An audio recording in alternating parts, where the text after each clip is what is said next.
All right, we are live on YouTube, and tonight we're going to be discussing rejection creates obsession, why we want what we can't have. So stick around and find out exactly what I'm talking about. All of that and much, much more is coming right.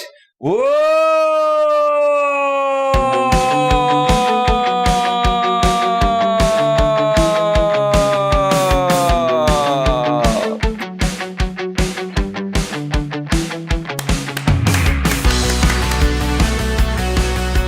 Live from Northern California, welcome to Navigating the Modern World with Coach Eli.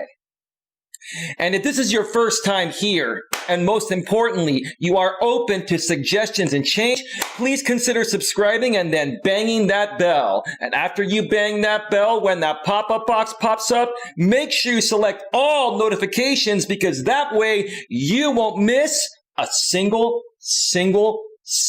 thing. You will not miss anything when it comes to getting a better grip on your life. And also make sure on your smartphone, your tablet, your iPhone, your Android, or anywhere that you have the YouTube app installed on, you must also make sure that the YouTube app is set to receive those notifications at a device level. Do all of that and you're set. That's all it takes. That's all it takes. That's all she wrote. All right, everyone. Have a great night. See you later. Bye-bye. No, just kidding. Just kidding. I just got here. So I'm not going anywhere for at least the next hour and a half, maybe even 2 hours, because tonight I've got a great topic to discuss with you folks. Rejection creates obsession. Another way people have said this is rejection breeds obsession. I've got a lot of great examples to share personally that I'm going to be, discussing here throughout the show. But tonight, I'm also going to go back to Psychology Today, one of my favorite blog sites, and I'm going to critique a very well-written blog regarding this topic. So stick around for that. We're going to get to that in just a little bit. Again, I'm sorry for a little bit of a late start, 10 minutes of a late start. Again, I'm beginning to feel a lot more better. Those of you that have been following me for a while know that I've been very sore after doing a couple of hikes over the past few weeks, and I had not been hiking for about 3 months due to the pandemic. And then I also pinched a nerve, which is still affecting me, but that is also getting better. I have regained. I never lost feeling in my hands or my feet, but my hands and feet are less tingly. So that's a very, very good sign. I have been improving, but still I'm not 100%. So it takes me a little bit longer to set up and get things done. So my apologies. Please bear with me.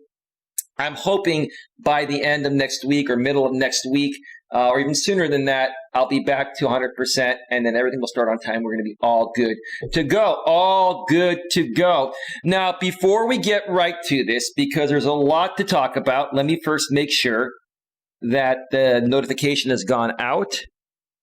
And yes, it has gone out. And let me also make sure that the stream is coming through clearly.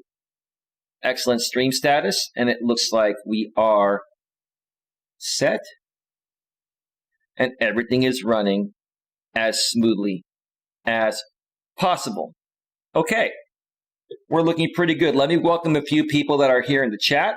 The usual suspects, my favorite usual suspects. Now, I don't truly actually favor anyone, but when people come around and they are loyal to me, I am definitely loyal to them as well, because I don't expect loyalty. And by the way, if you would like to see a great video on loyalty that I already know Mutt Nuts Reviews saw, become a member of this channel. Unless you're a moderator that's not a member, you will be getting all of these videos for free. So if you're a moderator that's not a member, you can't afford to be a member or don't want to be a member, no problem. You will be getting those videos for free.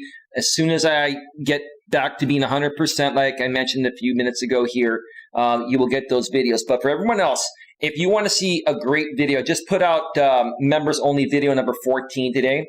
and it was on loyalty and my thoughts about loyalty. Mutt, you can tell people what you thought about that video briefly if you'd like in the chat. To become a member, all you have to do is select one of my 5 packages. Every package gets you the exact same thing. It's just up to you how much you want to sponsor the channel at. $4.99 per month, $9.99, $24.99, $49.99, or $99.99, which would make you a super, fan sponsor. But any package you choose, even the entry one, the $4.99, will get you the exact same thing. You'll get access to members-only videos. When I start doing members-only live streams down the road, when I get more members, you'll get access to that. Plus, you'll get additional perks that are not written within my perks. And the only reason why I didn't write them in is because I do not want trolls and haters purchasing my packages to get that access, so that way they can further troll me. I will be sharing with you folks more about what those perks are going to be, such as Facebook groups, Discord access, and more access to me behind the scenes, included in your membership as I get more members and as the shows go on. But enough of that. Again, if you want to become a member and check out that video that I put out today, or the other 13 other videos I've put out with other great topics that I'm sure Muttnuts World can attest to, feel free to do so. Just go to the homepage of my channel or any place where you see a video, click the join button, and the rest is pretty self-explanatory. All right, let's get to the chat here real quick, and let's welcome a few people. Muttnuts World, hey Eli and everyone. Hi Mutt, see you soon. I said that before the show. Muttnuts World says, okay, I'll be here. Great, thanks for being here, Mutt. Appreciate that. Queen Helen K says, hello, Eli. Smash the like button for Eli, says Queen. Queen says, hello, Mutt. Mutt says, hey, Queen. Queen Helen Casey, Scandemic. Yeah, I hear you on that. I mean, it is an actual virus, but I think they're just taking it a little bit too, I think they're being a little too controlling. I think that we need to start getting things back to normal, Queen. And I believe we are on our way to living a normal society again. I'm sure it's going to take a few more months before everything fully reopens, but we're on our way. But yeah, I don't know if I'd go as far and say that the virus is fake, but I get what you're saying. I think how we're handling it, is a little bit too much. It's too controlling. So anyway, that's just my opinion. I've shared more about it in the past. Don't need to get to it here. We have a different topic to discuss here tonight. All right, Muttnuts World says, I hope to do a live sometime tomorrow, just not sure of a time yet. I still need to catch up on your other lives, Mutt. I'm so sorry. It's just this situation I'm in with my soreness and my pins and needles, feeling of my pinched nerve. Until that fully recovers, it's just taking me longer to get to things, but I will get to your live streams. I will catch up on all of them, and I look forward to hearing how your new microphone sounds and all of that. So I appreciate your patience, and thank you so much for that. Let's see. Muttnuts World says, it is a very good topic, and I believe, like you said, loyalty is earned and not forced. Absolutely. Loyalty is definitely earned and not forced. You can't force someone to be loyal to you, because if you force someone to be loyal to you, it's not natural. And, I'm not going to give away the whole entire video and devalue the membership package, but I think you pretty much get the gist. So thank you so much. Stephanie Ellis, a.k.a. Super Steph, is in the house. How you doing, Stephanie Ellis? Welcome to the show. Thank you so much for being here. Glad to have you on board here tonight for this great topic. Rejection creates obsession. Yes, it does. Rejection breeds obsession. Why we want what we can't have. Now, let me ask you folks a question out there. Let me ask you ladies in the chat, and to anyone else out there that's just watching and listening. Okay? Why have you ever felt that you want something you can't have? I know I felt that way. I used to feel that way all the time in the past, especially more so in my younger days. That is until I became more in tune with myself and started to realize that, if I'm obsessed with things that I can't have, because of the fact that I can't have them, I'm never going to really get what I want. I'm focusing my energy on people or things that are literally out of my reach or impossible to accomplish. Now, a lot of people will say nothing is impossible to accomplish, and it's great to have that attitude, right? But there are certain things that just weren't meant to be. There are certain things such as dating a specific person, was never meant to be. So why are you going to obsess over someone or something that is never going to go anywhere instead of focusing your time on something that is going to get you somewhere, right? But yeah, when people reject us, we seem to feel like we want to prove to them that we're worthy of them and that we're worthy overall. And to be quite honest with you, that's a major insecurity in my eyes. Mutt Nuts World says, it's all good. Your health comes first and foremost. Thank you, Mutt, for being so understanding. I greatly appreciate you. Same with you, Queen. And same with you, Stephanie Ellis, a.k.a. Super Steph. Mutt Nuts World says, hey, sissy. Mutt Nuts World says, yes, I have felt that way before. Well, it's a pretty common thing. It's actually a pretty natural reaction that human beings get. And until we learn how to better become in tune with ourselves, our own bodies and minds, our spirit, our hearts, our souls, right? We're always going to react that way. Now, like I said, I no longer get obsessed over things or people. I used to. But it took me a long time to get to that level. I had to get really in tune with myself and realize that, like I said a second ago, some things are just not worth, continuing to try for. If you continue to try to get something that's never going to get you anywhere after several attempts, okay, then that basically is insane. The definition of insanity is doing the same thing over and over again, expecting a different result, right? If you don't get a different result after trying it 4, 5, 6 times, right? If you ask a woman out 6 times and she says no, right, every single time, in essence, you're basically, insane. You're going insane, right? And not only will that ever change your mind, and not, excuse me, my throat's a little dry. Give me a second here. A little dehydrated because I haven't had a lot of liquid or food today. I've been just working all day. Not a good thing, but my apologies for that.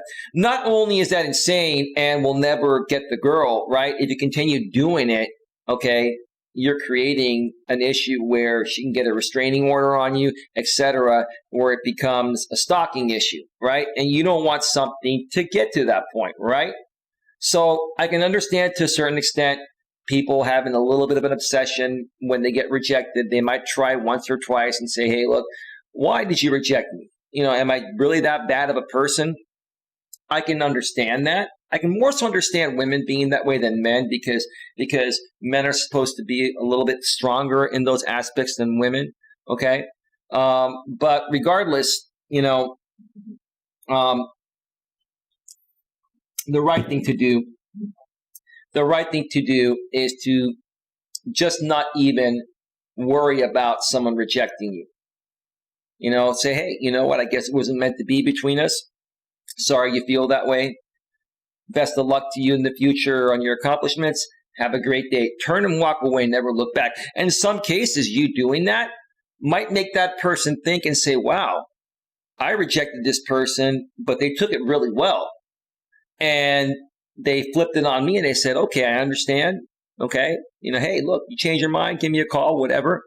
I'm going to go do my thing, right? And then you never bother them, right? And maybe a month or 2 or 3 months down the road, when you still haven't bothered them, they might start thinking about you and saying, I'm wondering what Eli's up to. I'm wondering what Mutt Nuts is up to.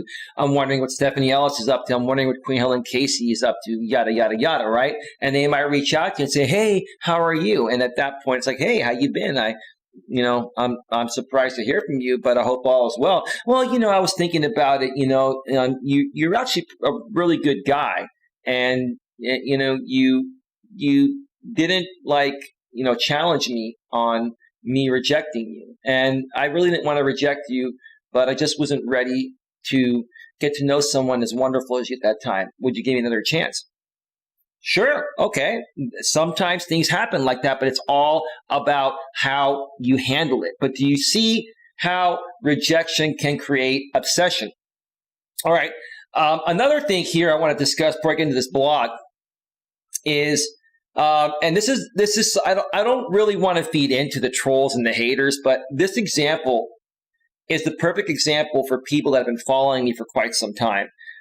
There is this one super troll out there. He's been found out to be a doctor, right? That's supposedly going to prison in about 2 weeks, a little less than 2 weeks.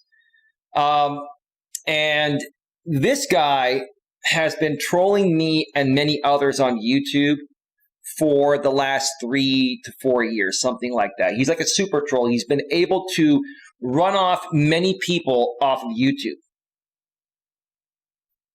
And it's pretty sad because, he has had nothing to do for the last several years since he lost his wife, his kids, since he, got caught, committing the crime he did, and is no longer able to, practice, whatever type of doctor he was, right? So this guy was a part of my channel for a while, and I ended up removing him and banning him when I found out who he really was. And because of that, because of the rejection I gave him, it made him obsessed with me. And I don't follow him anymore. I can care less what he does. But what he used to do on a channel that, I guess he still runs for now until YouTube shuts it down because it has 3 copyright strikes from me on it. He used to say, I'm obsessed with Eli. I'm obsessed with Eli. I don't care how it sounds. I don't care what happens. I'm obsessed with Eli. He would come out and literally say, I'm obsessed with Eli. You see how that happens? Rejection creates obsession, right? Leave him alone, says Queen. No, I understand. This is a great story, Queen. Great story, right? So this doctor guy has become obsessed with me because I rejected him. But there's another reason why he became obsessed even more, is because I'm pretty much the only person he has not been able to troll off or run off of YouTube. And he has amped it up to the level of where he's gotten a large group of people to try to come at me each and every way possible. And I'm still here doing my shows almost each and every day, if not every day, and moving forward, right? So I had to mention that because it makes a lot of sense, even in this scenario, that rejection breeds obsession or creates obsession, right? Look, I removed the guy because he was somebody that wasn't who I thought he was, okay? He was someone other than who I thought he was, right? And when I found that out, I didn't want to put up with that. I wasn't going to deal with a super troll on my channel. I wasn't going to deal with someone creating hate on my channel. I don't want hate on my channel. I'm a positive person, right? But when I got rid of him, he amped up his game. And what he's done, while it may not be the most, legal, while it may not be the most legal things to do, which is what I'm trying to say, he's doing whatever he wants to do. And I just continue to ignore him and move forward. But yeah, that's another example, like I said, of rejection creating obsession. Okay. So, anyway,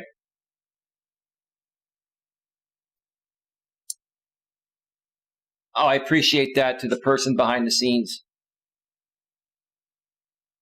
And one of my channel managers is actually here tonight. And they're out there looking for simulcasts, and they're going to be flagging them down.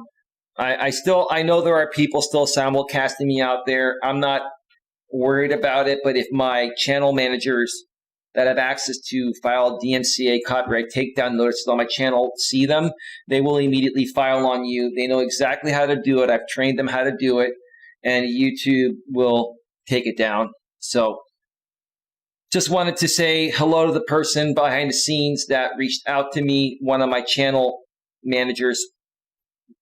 I appreciate that. Thank you very much. Speaking of which, before we move further, let me check something out here real quick. Give me a second. My apologies.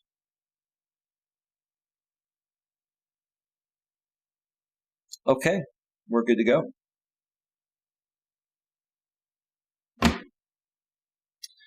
All right, so You folks ready for this blog? I'm going to go over to the blog, and depending on how long it takes me to get through it, I may take a brief break in between if it goes over the hour mark. If not, I'll try to power right through it. But it's a great blog here regarding the topic, so let's go ahead and do that. Let's go over to the browser screen. And the title of this blog from Psychology Today is called Why We Obsess Over People Who Don't Want Us. One more time. Why We Obsess Over People Who Don't Want Us. This blog is written by Berit Brogard, DMSCI, PhD. The Mysteries of Love. That must be her company there. And at the very end, they typically give a little more information about the blog author. And I'll make you folks more aware of Berit Brogard afterwards. But she looks like a very, very healthy and fit lady from her picture. With a name like Berit, I'm wondering where her roots are from. Some ethnic roots, I can't even talk. Some ethnic roots there based on that name. A pretty cool name. I love unique names. For some people, crushes become more valuable when they're unattainable. One more time. For some people, crushes become more valuable when they're unattainable. Like I was talking about that doctor dude, earlier. I guess he has a big crush on me, which is why he's obsessed with me and can't get enough of me. Even though we're both straight men, no disrespect, I think he's got a big crush on me, so it's all good. Unfortunately, sir, I don't feel the same way, so best of luck to you on your future endeavors once you get behind a jail cell or behind bars, right? Or however they do it now. Some places use plexi or whatever. I don't know. I've never been to jail. I've never broken the law, and I don't even want to find out. But anyway, you know what I'm saying. Now, let me just go through and see how long this blog is, and I'll let you folks know how long this is going to take. I'll probably power through this without a break, but we'll see. Okay. For simplicity's sake, I refer to heterosexual women in this post, but what I discuss here definitely applies to heterosexual men and non-heterosexual individuals as well. Well, you're a female writing this, ma'am, and I respect that. But I also respect the fact that while you're writing this through the eyes of a woman, primarily for women, you also mentioned that this definitely also applies to heterosexual men like myself and non-heterosexual individuals as well, meaning, people that are gay, lesbian, bi, etc. I respect that.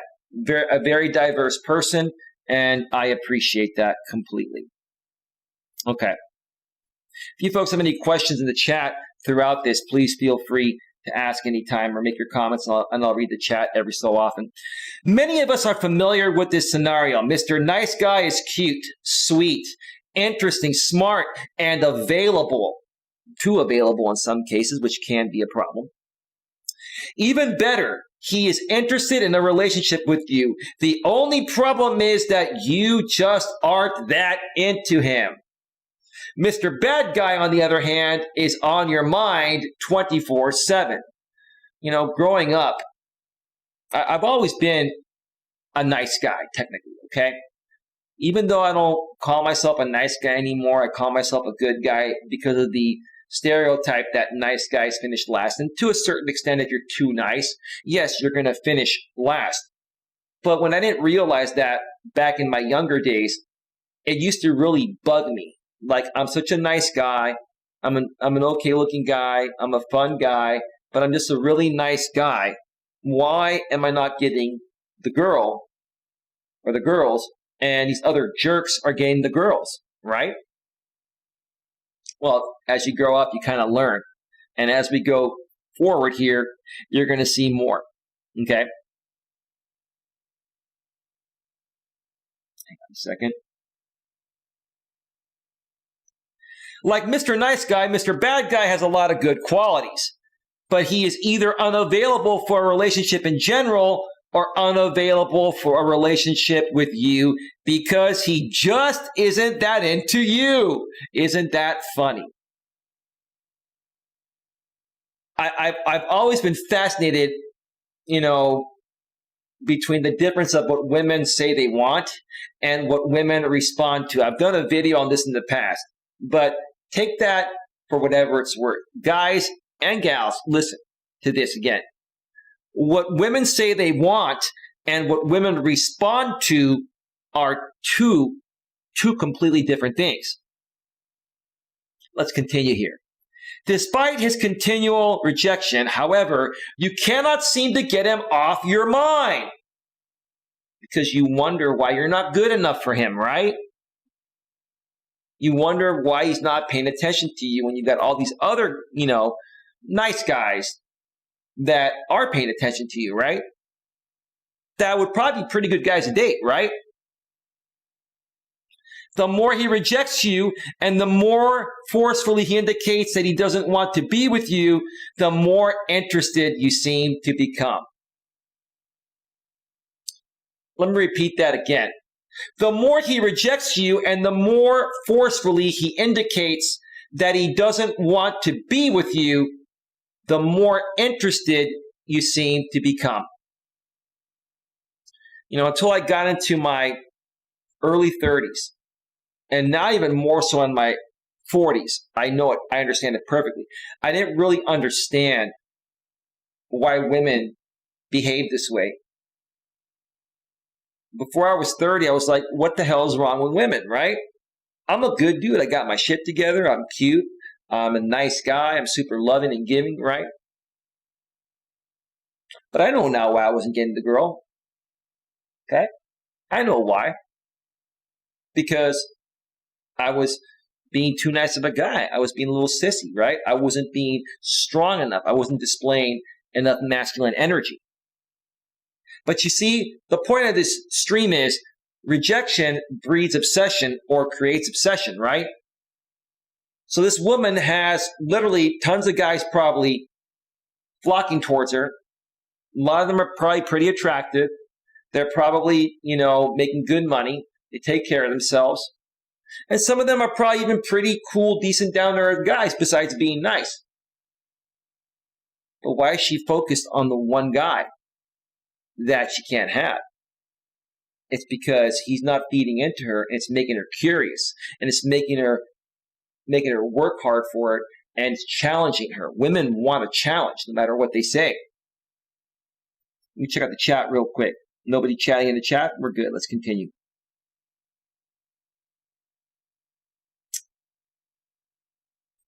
Why do we develop this bad habit of wanting what we cannot have?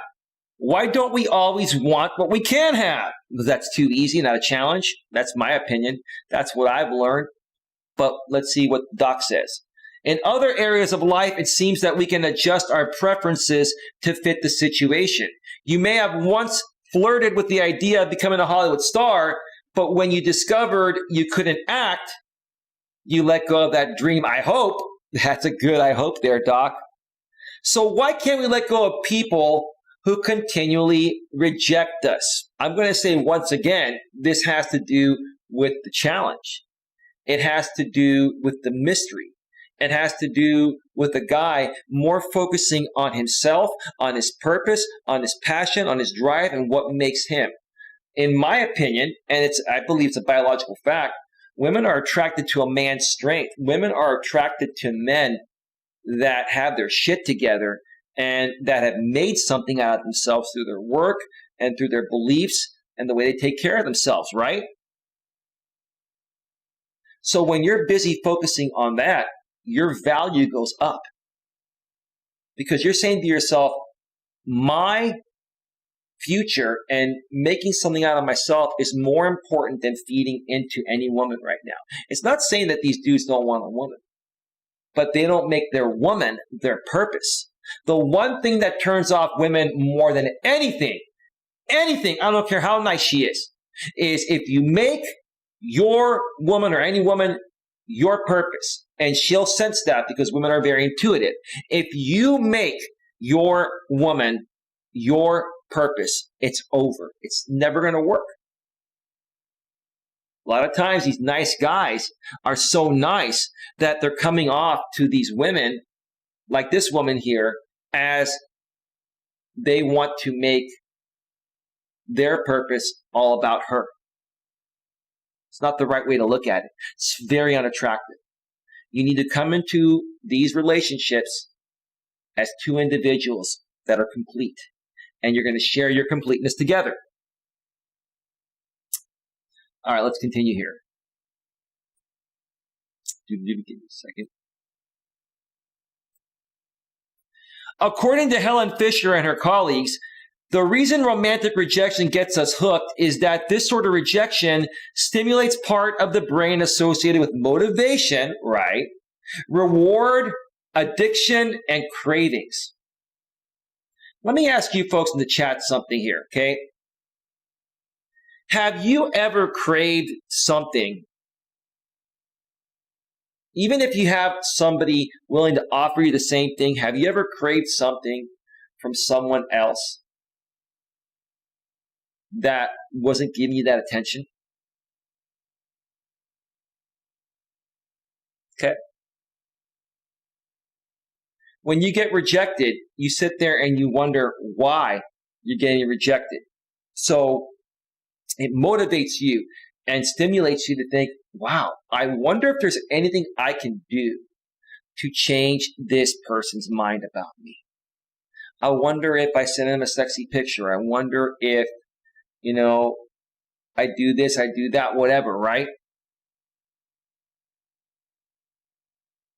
And you, like I said, you may have 2 or 3 other people you're talking to, getting to know, especially if you're, single and you're trying to find your match.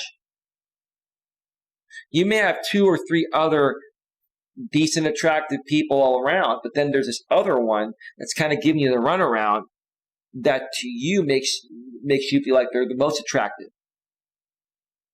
And then you kind of keep the other 3 on the back burner, right? Which kind of sucks. That's another thing, folks. You got to realize when a woman is not as responsive to you, she has lots of options.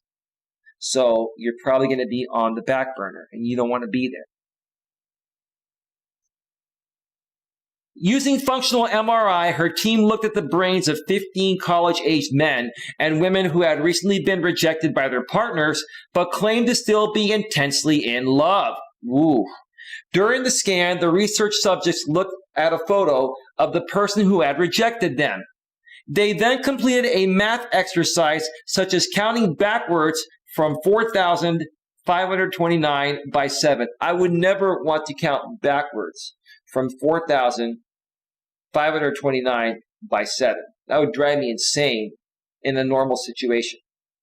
The exercise was an attempt to distract participants from their romantic thoughts. Well, that would kind of annoy me, so it would definitely distract me, but I guess that was the point of the exercise, right? Finally, they were shown a picture of a familiar person they were not interested in romantically. Okay, interesting. They want to see the reaction, right? The team found that participants' brains were more active in areas associated with motivation, reward, craving, addiction, physical pain, and distress when they looked at the photo of the person who had rejected them than when they looked at the photo of the neutral person. In essence, they felt nothing for the neutral person, right? But for the person that rejected them, they're still there, like obsessing. Why? Why am I not good enough? You seem great. I'm great too. Why can't we give it a chance, right? Yeah. Let me check out the chat real quick here. Give me a second.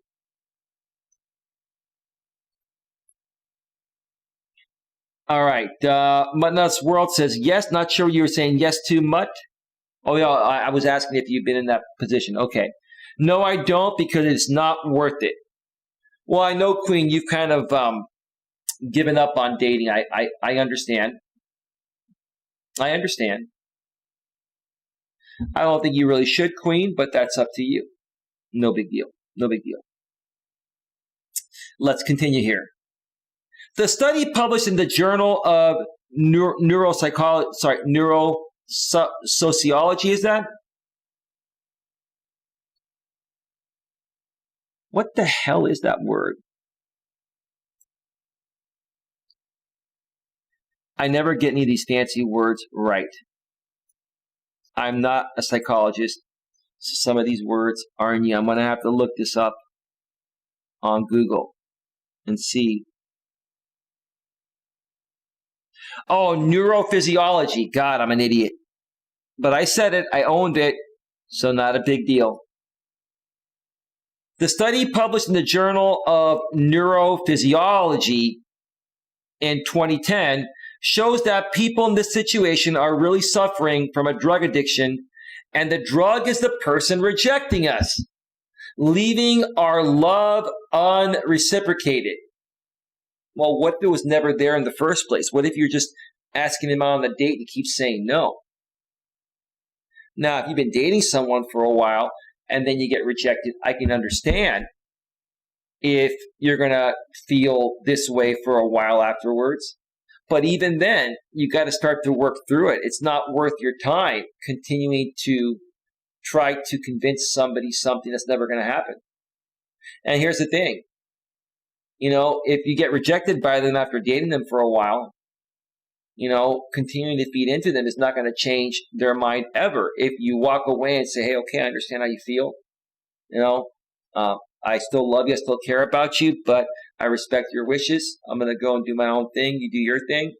But give me a call if you change your mind. Then you turn, you walk away. You never look back. You never call them. You never text them. You never email them. You leave them alone. Let them think about it. That is your only chance because, look, the only person that can reopen the door to something happening is the person that closed it, right? You can't force them to reopen the door they closed. They got to do it on their own. And you pushing them right at the same time when they close that door is not going to open up that door any easier, if ever.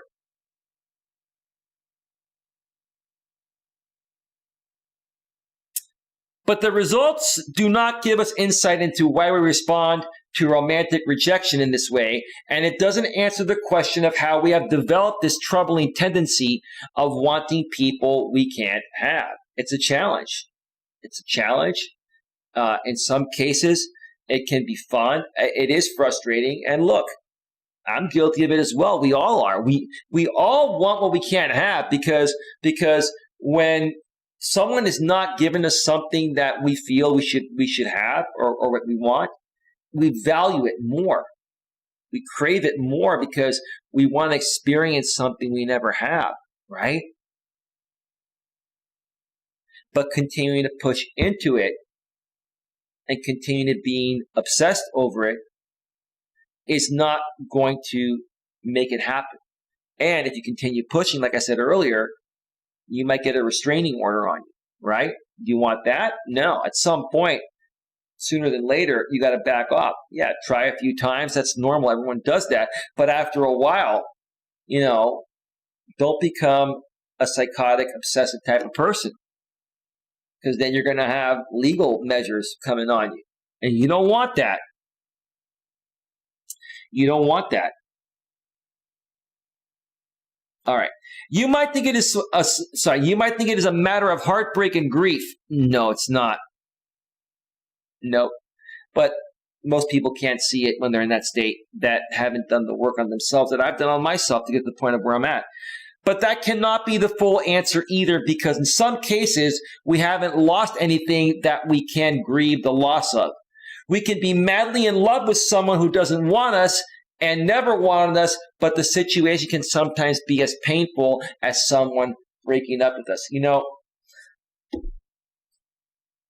there's a good friend of mine that I've known for quite some time that has experienced this.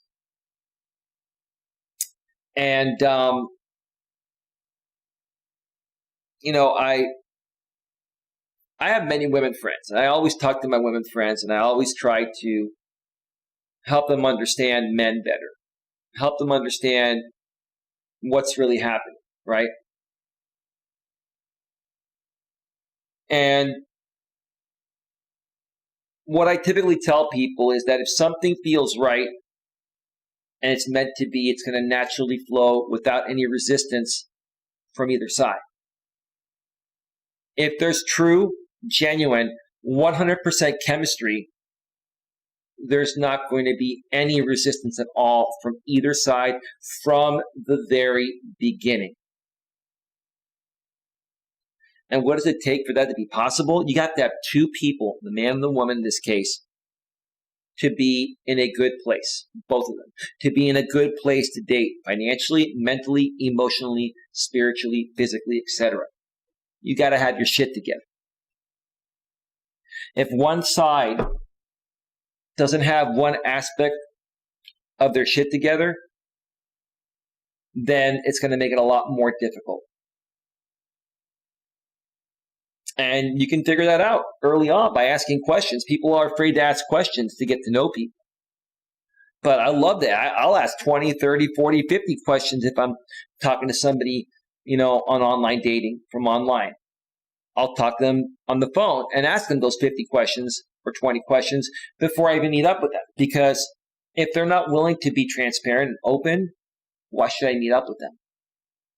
If they reject in any way, what it's telling me is that they're just not in a good place. They're not ready, right? And I just spared myself the heartache of driving wherever they're at to spend some time with them, waste gas, time, getting ready, or if we go somewhere, whatever money I spend, waste money, right? I think what people need to more so better do is better qualify the people they associate with in any aspect of their lives. Business aspects, friendships, dating, romantic relationships, etc. But again, this makes sense for a good friend of mine that I've known for a while, that I talk to every now and then.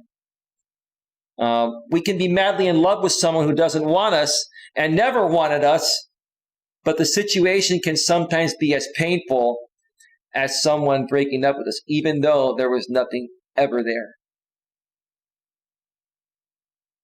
And it's interesting because this more so happens with women than men.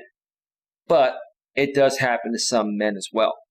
But more so this situation, as the blog artist said, she's writing this primarily, towards women through, using women as an example. But the same can apply to men as well. And people that are, not heterosexual. All right, let's see here. How far are we here? We're at 42 minutes. Okay, let me see. How much more do I have?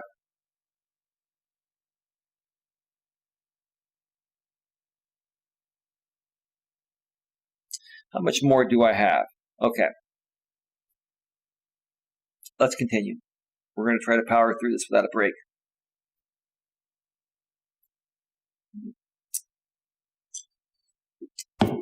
In a previous post, I argued that part of the rejection pain we feel when love is unreciprocated may be caused by an evolutionarily grounded repulsion to social rejection combined with a social stigma associated with breakups and divorce. I'm going to try to read that again. These are some pretty big words, Doc. I understand you're very well educated. That's great. In a previous post, I argued that part of the rejection pain we feel when love is unreciprocated may be caused by an evolutionarily grounded repulsion to social rejection. So basically, people want to be, people want to feel like they're a part of something. People want to feel like they're worth something, in their social circles. And, when people reject them, it makes them feel bad. It makes them feel like they're left out, right? Combined with the social stigma associated with breakups and divorce. Well, if you don't know how to handle rejection, it's going to affect your entire life. Just because, if, let's say, when you're younger, when you're in grammar school, high school, and there are many different social groups. Just because one social group rejects you doesn't mean that another one isn't going to accept you. It's all about how you handle it, right? Okay, some people, they want to be a part of what is considered the popular group. And I'll tell you honestly, like when I was growing up, I was never a part of the popular group, but I wanted to be.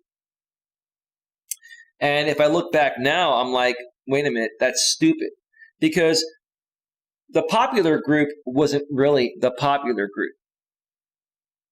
The popular group was the group of people that were insecure, very insecure, and they needed each other to feed off each other to make themselves feel better, like the hot chicks and the hot guys, right? Okay. But the groups I was a part of were the more socially stimulating, intellectual type of groups. And, those were, I would hang out with the girls that wore glasses and stuff like that and were like really super smart. I'm not saying the other girls were not smart, but I would hang out with the girls that got the good grades, and so did I. Right? And I will tell you, as these women grew up, let me tell you who the hot chicks ended up being. It was the girls with the glasses. Like, I'm way more attracted to the girls with the glasses than the ones that don't wear glasses, right? And what was the funny thing back then in those days? The girls without the glasses and the guys without the glasses would call these girls four eyes, or any guys with glasses four eyes, right? How pathetic were we when we were younger? How immature is that crap, right? And to be honest with you, even though I hung out with these women, I didn't see them attractive in that way in those days. I saw the more popular girls more attractive, right? But I fit in more so with them. And now I realize why, because I'm a better person than the people in the popular group. The people in the popular group were all about popularity. They weren't about the overall connection, right? And the people that, were in the non-popular group per se were about the overall connection. Mind, body, soul, heart, everything, right?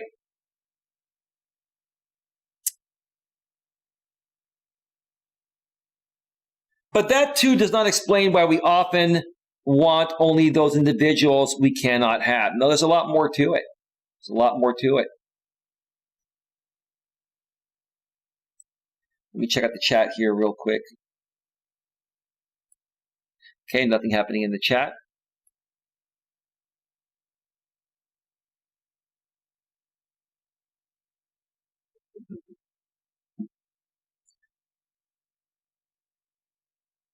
All right, give me 1 second here.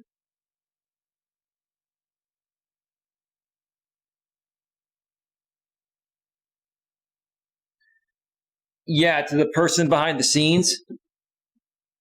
Yeah, go ahead and take care of that.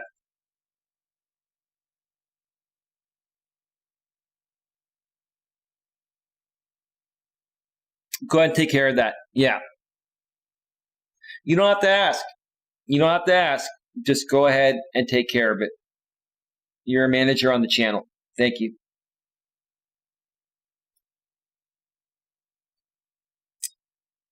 All right, let's see here. Let's continue. Another aspect of this anguish may have to do with the perceived value of the other person. You see perceived value, right? But sometimes perceived value isn't always what the perception is, right? If the other person doesn't want us or is not available for a relationship, their perceived value goes up, even if it shouldn't, right? Solely on the fact that they're not making themselves readily available for us. Part of wanting what you can't have, right? Even if it's not right, even if you know it's not right, the fact that you're being rejected makes you want that person more, right? Even if they're not your typical physical type, right? Interesting. They become so expensive that we cannot afford them. Interesting. Well, yeah, they become so expensive you can't afford them, yet you still try to buy them with whatever money you have. and then you spend every last bit of money you have to try to get them. This is a figure of speech, obviously. And then you not only get them, you lose your investment overall. Now you have no money and no man, right? Or no partner, right? That's what happens. Evolutionarily speaking, it would have been an advantage to mate with the most valuable mate. Well, that's back in the days of traditionalism. That's how it was. But women were different back then, and so were men. But women were a lot different back then because they were dependent on a man for everything back then. They weren't working. They weren't able to work. They didn't have the same civil rights they have nowadays that men do. It was totally different. You're talking about a totally different era right now that we're experiencing for the last 55 years or so. So it makes sense that we become more romantically interested when a person's perceived value increases. Well, yeah, it's almost kind of like what? It's almost kind of like window shopping, right? What they put in the window looks amazing, right? But is it as amazing as it appears? You're never going to know. You're never going to know until you try it out, whatever is in that window, right? The perception of things isn't always right. But perception is important. That's why this woman is interested in this guy. Because her perception of him rejecting her is that he feels he's too good for her, and it's making her feel like he is really good for her. But he's not feeling that way. So she sees more value in him, right?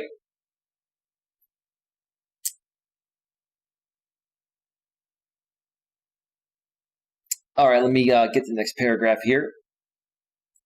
Another answer may have to do with our relatively addictive personalities. Fisher's study showed that anguish and pain after romantic rejection is a kind of addiction. One more time. Fisher's study showed that anguish and pain after romantic rejection is a kind of addiction. It can be if you allow it to be.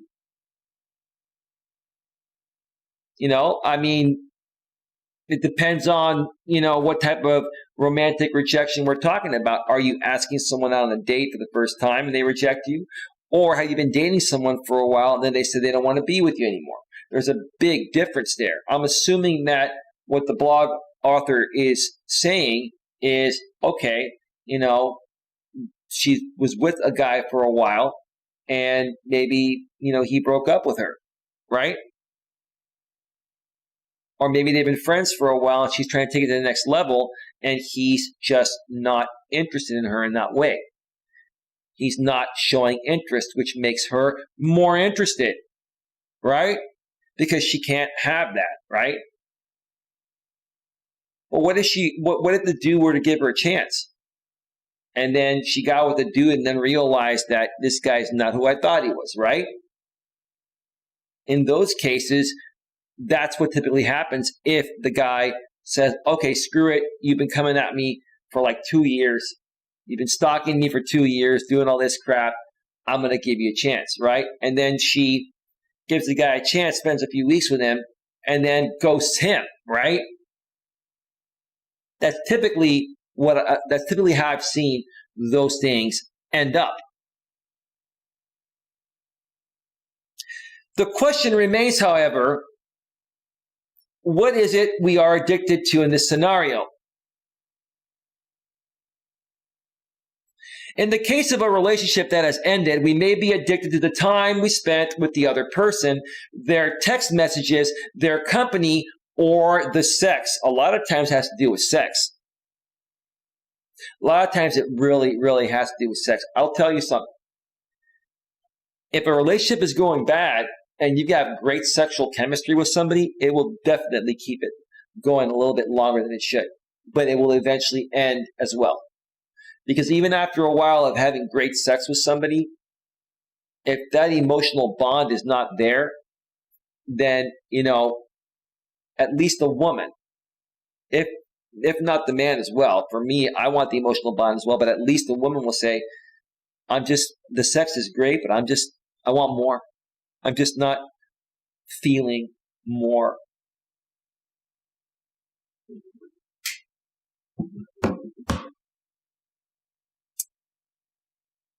But if our brains work similarly, when our love is unreciprocated and there never was a relationship, what is the source of the addictive feelings? Kind of like, one of my friends that has been through something like this. I have a friend who's been very addicted to somebody for quite some time. And, it's, this is a very good person. And the person that she's been addicted to, in my opinion, I feel does not deserve her and treats her crappy, even as friends. And so, yeah,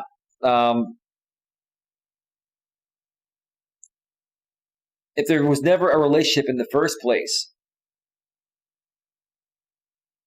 if there was never nothing there in the first place, that's really, in my opinion, something that should be pretty easy to work through. And if it's not easy to work through, then there's something else lacking. And I'm not talking about this specific person, but in general, there's something else lacking in that person's lives, to the point of where they're dependent on this person to fill that void that they've been craving for a long time. I've seen many, many high quality, high standard, well-to-do women all around feel this way about men that aren't even worth half of what they're worth on the dating scale. Financially, mentally, emotionally, and physically, all around. Seen some pretty weird things. Like, some women will get really hooked. Some attractive, successful women will get really hooked on lower class, broke men. And it just blows me away. Give me 1 second here, please.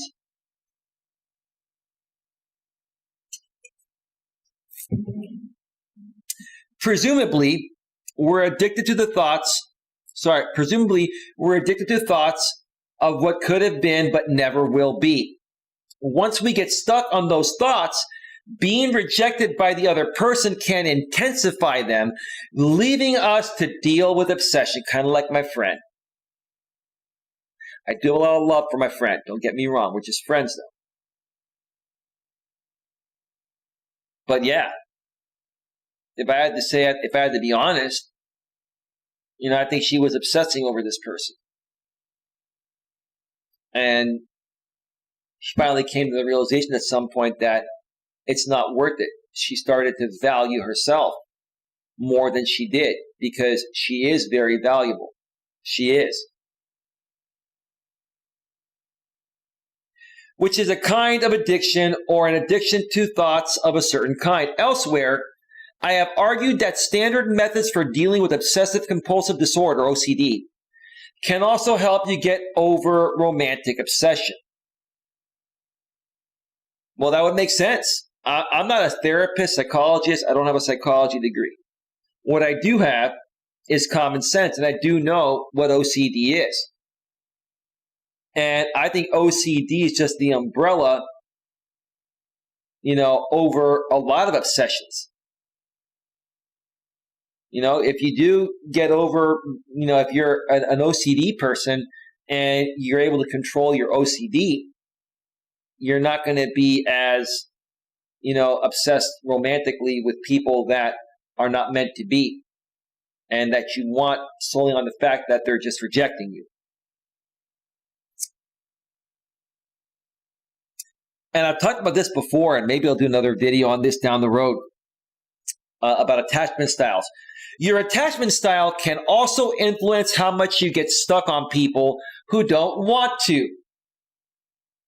People with a dependent attachment style, also known as a codependent or anxious attachment style. I used to be that way, right? I used to have the anxious attachment style in my younger days, and I didn't even realize it until I studied it. Like, folks, I've done so much studying on myself and men and women over the last 5 to 10 years.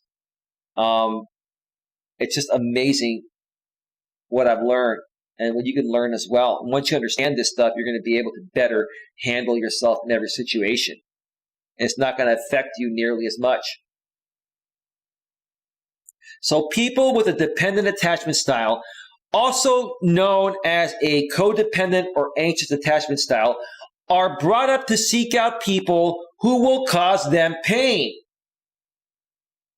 Well, why would you want that? Why would you want to seek out people that cause you pain? Is it because that's what you're used to? Is that how you were raised? Is that how your father was? Is that how your mother and father were? The way you turn out primarily is based on how your parents were, not only to you, but to each other and the entire family. Oh, I'm getting ahead of myself. Here's the next line. In a classic scenario, they grew up in a household with a mother or father who emotionally rejected them. Let me read that one more time. In a classic scenario, they grew up in a household with a mother or father who emotionally rejected them. I was just saying that in other words, pretty much. Why would any mother or father that truly loves their kids emotionally reject them? Why?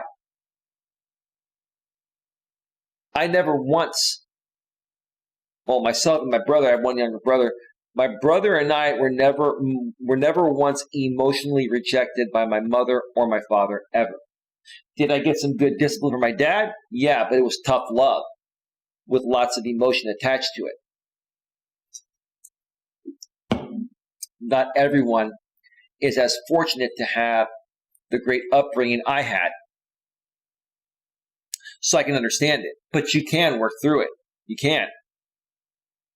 For these individuals, being romantically rejected is a familiar feeling. Yeah, we are, and I did a video on this as well in the past, but maybe I'll do it again. We are attracted to the familiar. So if you're a little girl and you're growing up and you're sitting on your dad's lap, right? Or let's say your dad won't let you sit on his lap and be there for you. If you are emotionally rejected by your father growing up, you're going to be attracted to men that emotionally reject you. Again, we are attracted to the familiar. I've done a lot of studies on this and research on this, right? Again, I'm not a psychologist, I'm not a therapist. I do a lot of research and studying. And I've done a lot of work on myself to get to this point to learn this stuff.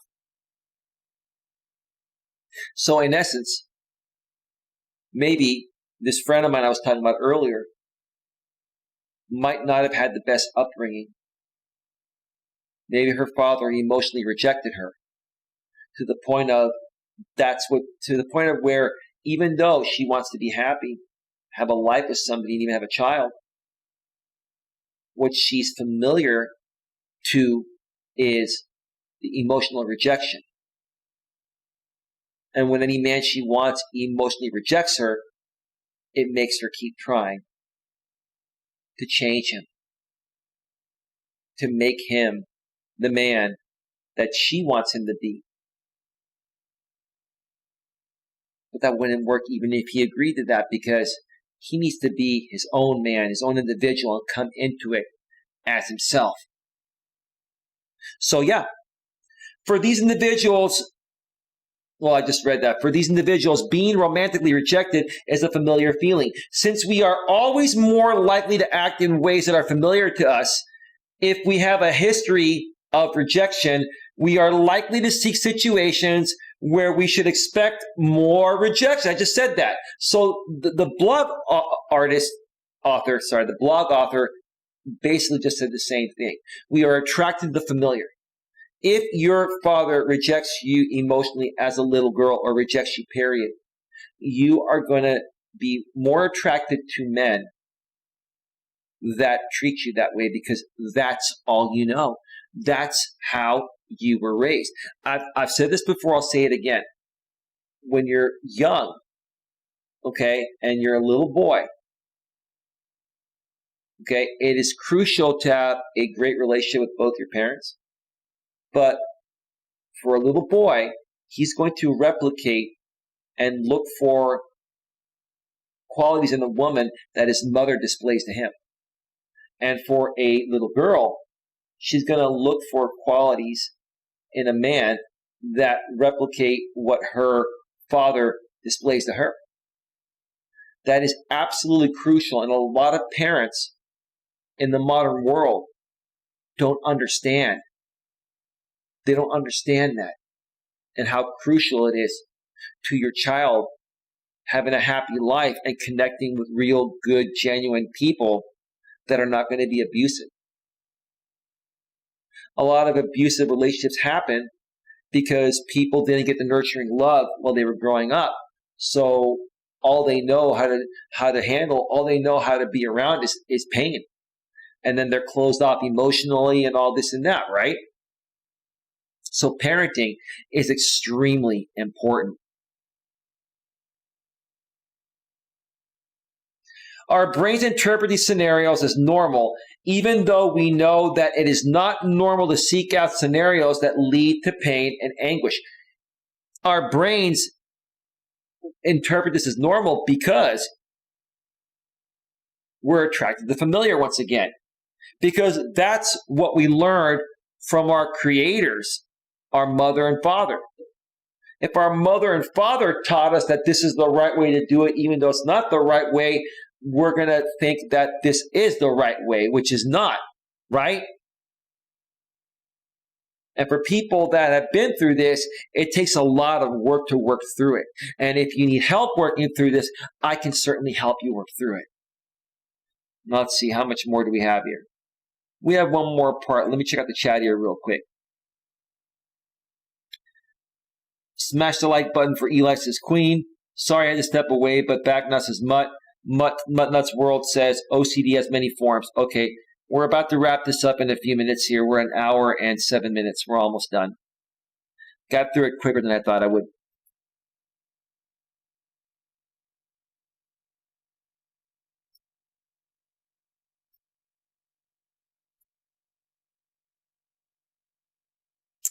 Okay. Finally, there is the different ending explanation. If we have a history of being rejected by a parent, for example, we sometimes subconsciously seek out similar scenarios, hoping that the story will have a different ending next time. Only it does not. It is worth remembering Einstein's definition of insanity. Doing the same thing over and over and expecting a different result. You see, I mentioned that earlier before the end of the blog. Folks, if something doesn't feel right and is not working after 1 or 2 or 3 attempts, excuse me, move on from it. If someone doesn't want to be with you, even though you're curious about them because they're rejecting you, if they don't want to be with you, yeah, maybe try once or twice or 3 times max. But after that, don't go insane.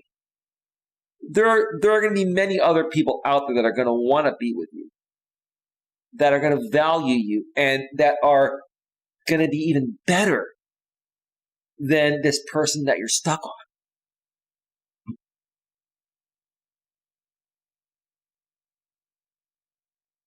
Don't obsess over anything in life.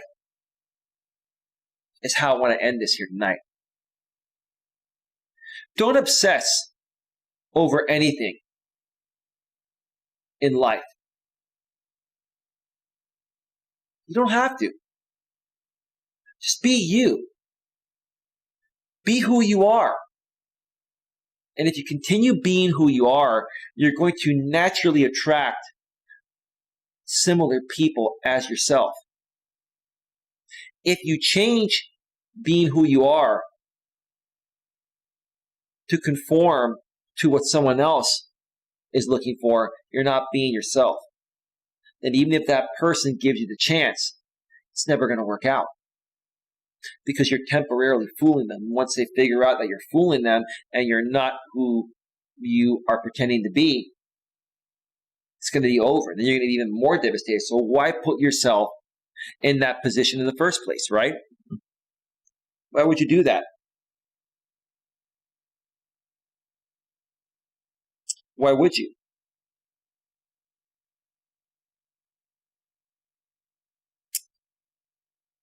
Give me just 1 second here, folks.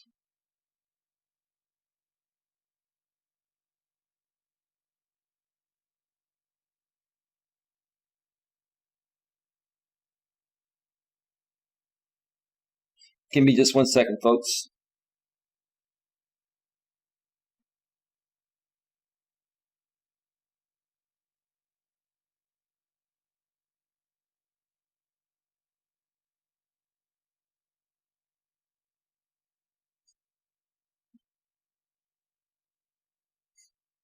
Folks, give me 1 second here. I need to take care of something. I'm going to take a 5-minute break. And I'm going to take care of something because my channel manager had to step away. I just got a notification. I'm going to play a little bit of music, and I'll be back in about 5 to 6 minutes, and I'll wrap this up. So hang on 1 second. Hang on 1 second.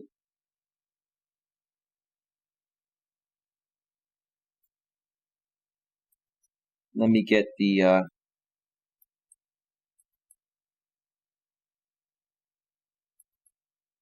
music all set up. All right, folks, I'll be right back to wrap things up. Do not go. Oh, let me go back to full screen before I do that. Do not go anywhere.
your soul. Feel it all over. Get rid of all that hate within you, okay? Get rid of all that hate within you.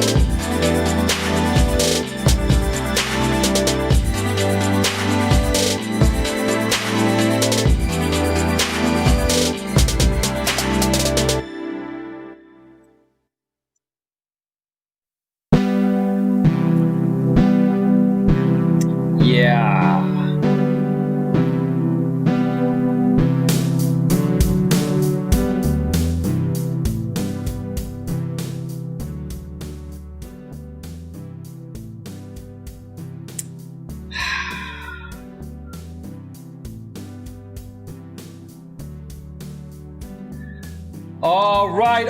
All right. Welcome back to Navigating the Modern World with Coach Eli, live here on YouTube, the world's most awesome platform where you can share a little bit of anything and everything, and where unfortunately there's also a lot of hate and hatred. And I've gotten to the point of where I've completely had enough of all this hate. And all I've been trying to do is bring some happiness, positivity, and love into people's lives. But with some people, no matter what you do, no matter how much you genuinely care, regardless of anything that's happened in the past, it doesn't matter. It's not about me and what I've done. It's about how other people see themselves and feel deep within themselves. And it just saddens me, because people that are unhappy within themselves will never be satisfied with anything, no matter how much you try to help them or how much you care for them. And I was thinking while I was on break, this has been a very, very good topic. Rejection, breeds obsession, or creates obsession, right? And basically, we want what we can't have. We don't have to look at life in that way. We can want things and prioritize things that make sense for us and that align with us and that make us feel good, right? And make other people feel good at the same time. We always want to take others or other people's feelings into consideration when we're dealing with other people. Whether you are in a relationship with someone, you want to take your partner's feelings into consideration. You want things from that relationship, but they do as well. So do you think about what they want at the same time as you wanting certain things from them, right? And expecting certain things from them? Again, you shouldn't really expect anything, in my opinion. Things should just be natural. But do you take other people's feelings into consideration?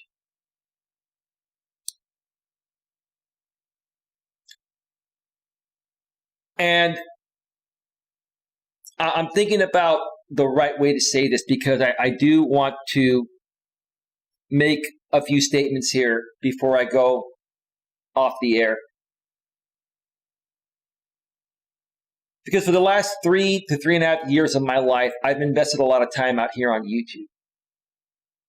And a lot of that time was invested with a group of people that has a lot of hate within them. And it's not even about the hate they project to other people. They really don't want to do that. They have a lot of hate within themselves.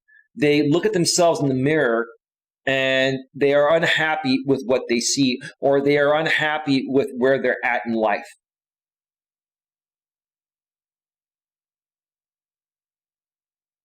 But what they don't realize is that they can change that. They can make something out of themselves. They can start living a more positive life.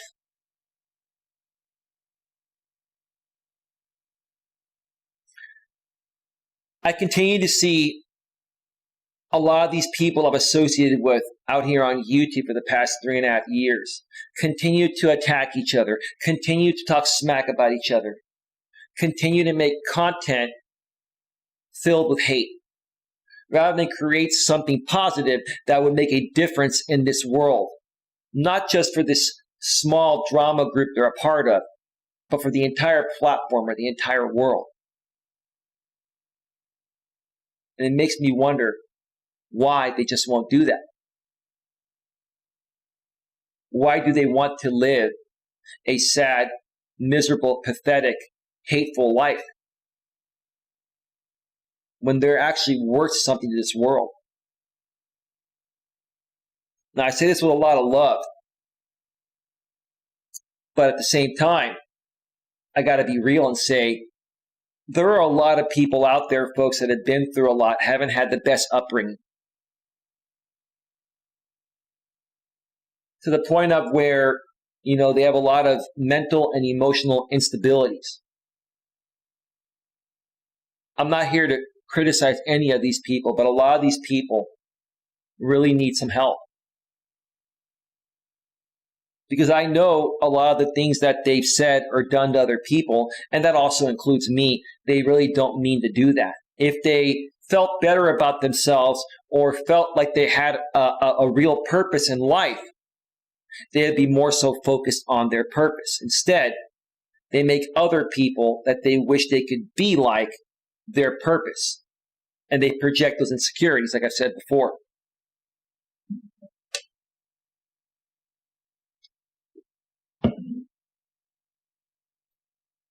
And I want to put out this message one more time, because I'm not expecting anything, because I've moved on regardless. But to this group of hateful people out there that I know still continue to watch me, they still continue to make videos on me.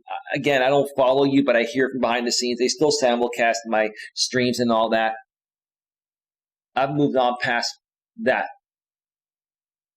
Why can't we all just move on and do our own thing? Why can't we end all of this hate once and for all?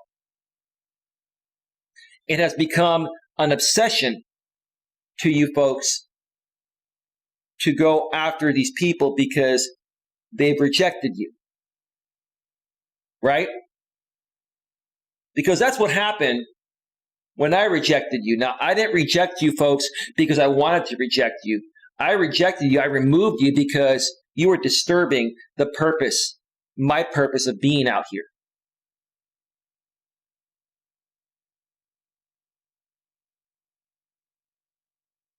But every time you folks get rejected, you go and attack the people that reject you. But do you understand deep within why you continue to get rejected? Is it maybe how you're treating people, how you're reacting to people, what you're saying, what you're doing? Have you ever taken any of that into consideration as the reason why people reject you continuously? I never have once in my life wanted to reject anyone. And in my younger days, I used to not reject anybody at all, even if they were treating me the same ways these trolls and haters have treated me for the last 3+ years, as an example. Then I started to realize I can't move forward and be who I want to be, who I know I am, and focus on my purpose unless I move past these people. I had to remove a lot of people from my life outside of YouTube in my younger days to get to where I'm at today and to make something out of myself.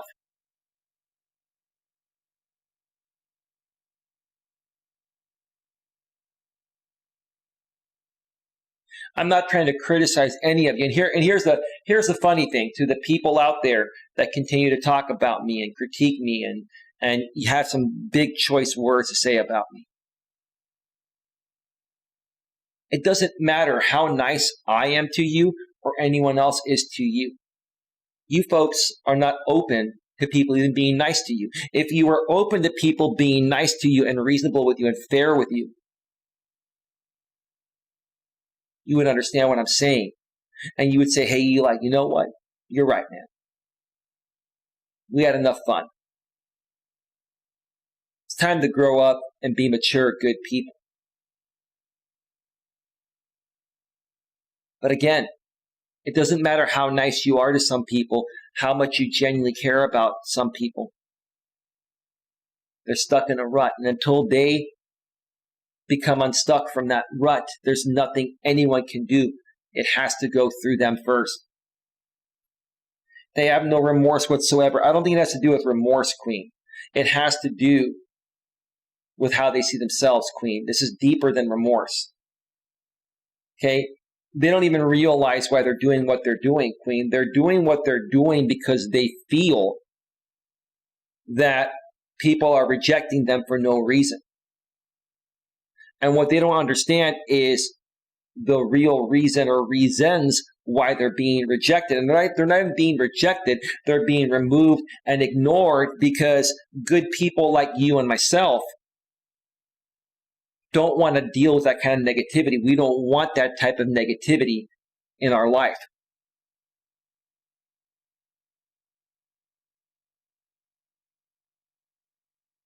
That's the truth of the matter. So I'm going to wrap up by saying this, and I'm going to get on out of here. Enjoy the rest of my night. And I'll be back tomorrow. I'm going to throw it out there, not only to these people that I've associated with in the past on YouTube. Anyone that has a hateful attitude, anyone that's a disgruntled type of person, anyone that, just does not live a positive life. I want to ask you this. If I had to ask you a question, despite what you think about me, forget about me. I know how you feel about me. I get that. My question to you folks is, do you want to be happy or do you not want to be happy? Because right now, obviously, the way you're behaving leads me to believe and shows me and everyone else that is at my level that you're not happy. Who wouldn't want to be happy? So I'm asking you, do you want to be happy or do you not want to be happy? And how much longer are you folks that are in this position, whether it's this group of people that I've associated with in the past or anyone similar like them, how much longer are you going to continue living your life the way you're living it? How much longer is this going to go for? Is it going to go for another month, a year, 3 years, 5 years, 10 years? Or are you going to live the rest of your life in this miserable, pathetic way? Is that what you want for yourself? Because if that's what you want for yourself, then you can stay the hell away from me as far as possible. And stay the hell away from other good people. Because they don't deserve to have to deal with people in such a miserable state. They don't deserve their happiness to be tainted because you just choose not to be happy. Again, you are choosing to not be happy. Now, we've all been through things, right? And I can understand many of you have been through things that have put you in this position. But what's holding you back from working through it so you can move forward in a positive way? What's holding you back? I know the answer. Do you know the answer? You're the only one holding yourself back. You're the master of your own domain. You control your own destiny.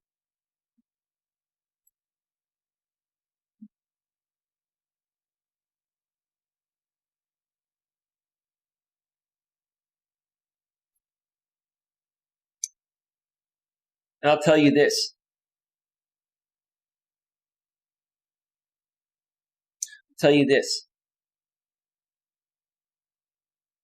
It may appear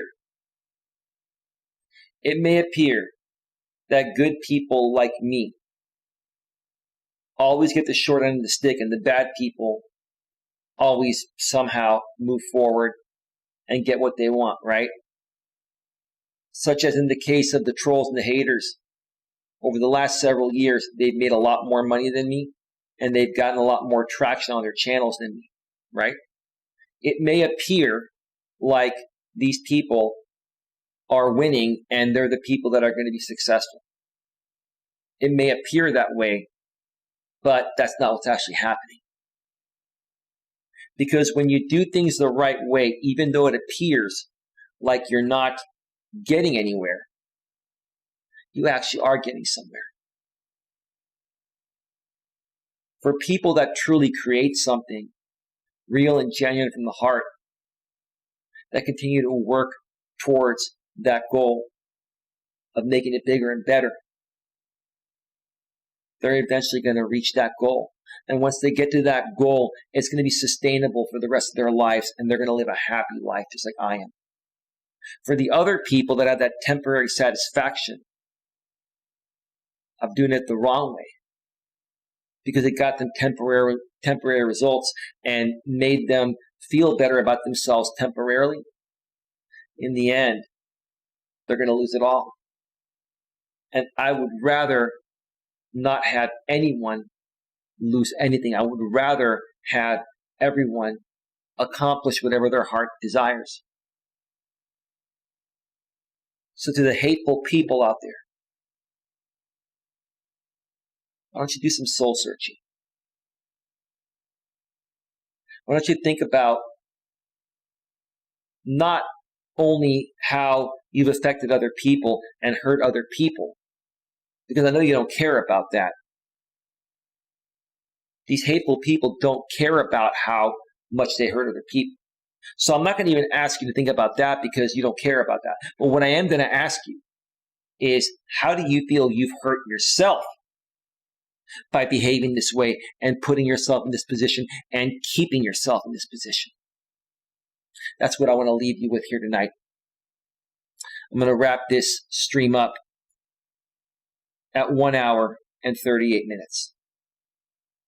I want to thank everyone for being here tonight. I want to thank Queen Helen Case for being here, Mutt Nuts Reviews, and Stephanie Ellis, aka Super Steph.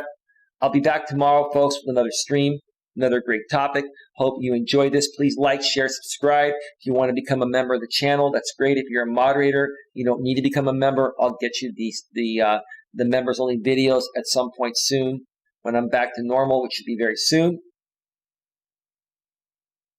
And again, I'm going to say this again, just be good to each other, folks. Be good to each other. That's all I got to say. Have yourselves a great night. I'll see you all tomorrow. Goodbye. Bye-bye. Bye. Bye. We're out. Peace out. Peace out.